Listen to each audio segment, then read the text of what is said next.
Welcome to Happy Hour, brought to you by Best Damn Bookkeeping. As you know, I like to do some storytelling, Sean Day. I know that Shady Day does too. And I'm sure Shady has financed a thing or two incorrectly that he wishes he couldn't have. And I know there's been things that I have where it's like, shit, I'm just in a bind. And it brought me back to, I want to say it was like it would have been 2017. Because I think it was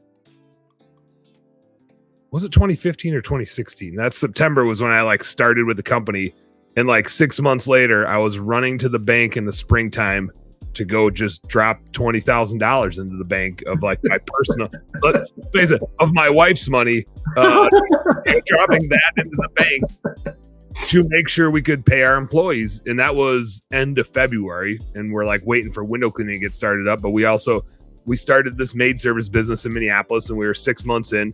And it was doing okay, but growing a business is expensive between the recruiting and the marketing and the supplies and the this and the that. And I remember there was a weird sense of pride within a way, but it was scary as hell where I was like, oh shit, I'm a small business owner. I'm having to sacrifice all these things to even just pay my employees. And Sean, you get it, right? You've been there before, but our home cleaners don't understand. The majority of our employees have no idea that is a thing that would have to happen. Right. That's even a decision that you're making, and you're going to your spouse to be like, hey, by the way, this is a thing that we're gonna do, and I don't know another way around it. And luckily, we had the money reserve, set aside, and we had a little bit of a reserve fund, so we didn't have to go borrow shitty money anywhere. We could borrow it from me, but we're not that was a fortunate position we were in. But I remember it smacking me upside the head of oh, we can't do this every payroll. Right. This isn't a thing that can last very long. We got to make some harder decisions here before we're really in a bind. And some of those hard decisions are what I want to get to and talk about today. Sean, is there anything that comes to mind for you where you look back and you're like, oh? I think that one of the biggest ones is I always made the mistake of going, okay, I need a new vehicle, and I'm going to spread that frickin' loan as far down the road as I can and just stretch it over like a mortgage. I mean, my God, car loans were usually supposed to be 2 or 3 years. Yeah. I'm going, don't you have a 17-month frickin' thing on? And I inevitably always be upside down.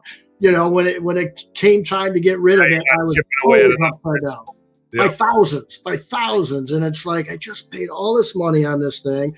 They're beating the living hell out of it. So when anything would come back screwed up, I'd be like, what are you freaking doing? Oh, yeah, because they were work vehicles, right? Yeah. And you're probably putting them on a 5 or 7 year loan.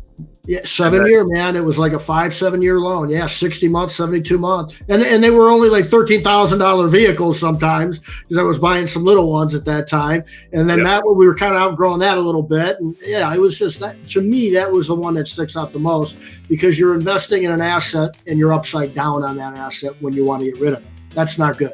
Hey, home service heroes. Thank you guys so much for tuning into our home service happy hour content today. I sure hope you learned a little something, and I sure as heck hope that it was entertaining.